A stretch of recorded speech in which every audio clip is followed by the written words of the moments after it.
एक जंगल में एक बंदर रहता था। उसका नाम चिंकू था। चिंकू अपने आप को बहुत होशियार समझता था। वह हमेशा जंगल के भोले भाले जानवरों को बेवकूफ बनाकर उनके खाने पीने के सामान पर हाथ साफ करता रहता था। एक दिन जंगल के सभी जानवरों ने मिलकर फैसला किया कि चिंकू को जंगल से बाहर निकाल दिया जाए, क्योंकि जंगल में उसे छोड़कर बाकी सब बहुत ईमानदार थे। जंगल के राजा शेर सिंह ने सभी जानवरों को पंचायत में बुलाया और कहा, शेर सिंह, चिंकू, हम सब ने यह फैसला किया है कि तुम्हें जंगल छोड़कर जाना होगा, क्योंकि तुम जंगल के भोले भाले जानवरों को अपनी बातों के जाल में फंसाकर उनसे खाने पीने का सामान ऐंठते रहते हो। चिंकू, महाराज, मुझे माफ कर दीजिए, मैं आगे से कभी ऐसा नहीं करूंगा। शेर सिंह, इसीलिए तो तुम्हें जंगल से निकाल रहे हैं। तुम कहीं और जाकर रहो। जब तुम्हारा पाला तुमसे भी तेज लोगों से पड़ेगा तो तुम्हें हमारी ईमानदारी समझ आएगी। 1 साल तक तुम्हें जंगल से बाहर जाना होगा। चिंकू चुपचाप अपनी सजा सुनता रहा। फिर वह बेमन से जंगल छोड़कर शहर आ गया। शहर में न तो पेड़ थे जहां से वह फल तोड़ कर खा सके, न उसे पीने का पानी मिल रहा था। दुकानों में रखे फलों को उठाने जाता तो दुकानदार लठ लेकर उसके पीछे भागता। चिंकू भूखा प्यासा बड़ी मुसीबत में फंस गया।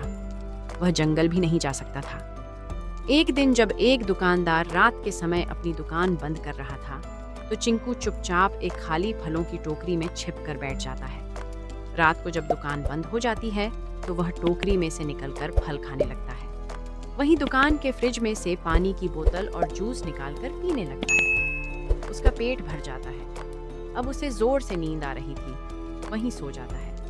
सुबह जब उसकी आंख खुलती है तो दुकान खुलने का समय हो जाता है। वह चुपचाप जाकर उसी टोकरी अंदर छिप जाता है। दुकानदार जब दुकान खोलता है तो वह देखता है कुछ फल आधे कुतरे हुए थे, पानी की खाली बोतल और जूस का खाली डिब्बा पड़ा था।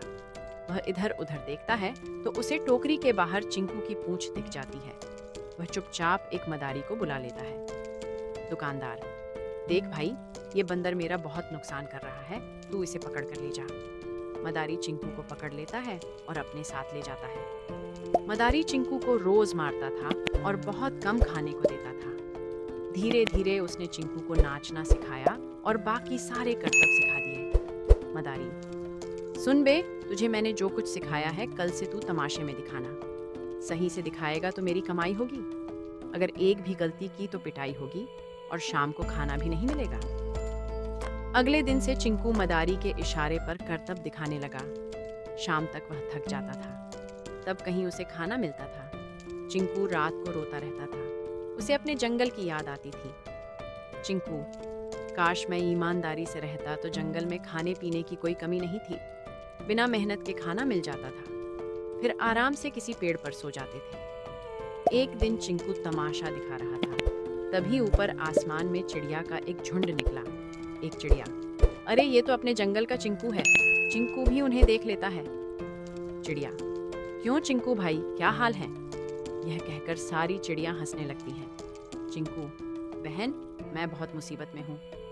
तुम शेर सिंह से कहो मुझे माफ करके जंगल में बुला ले, नहीं तो मैं मर जाऊंगा। चिड़िया को उस पर तरस आ जाता है। वह उस समय तो चली जाती है, अगले दिन फिर वापस आ जाती है। चिड़िया, चिंकू, मैंने बात कर ली है तुम्हें। शेर सिंह और बाकी जानवरों ने माफ कर दिया है। मैं रात को तुम्हारे पास आऊंगी और तुम्हारी रस्सियां काटकर तुम्हें आजाद कर दूंगी, फिर तुम जंगल चले आना।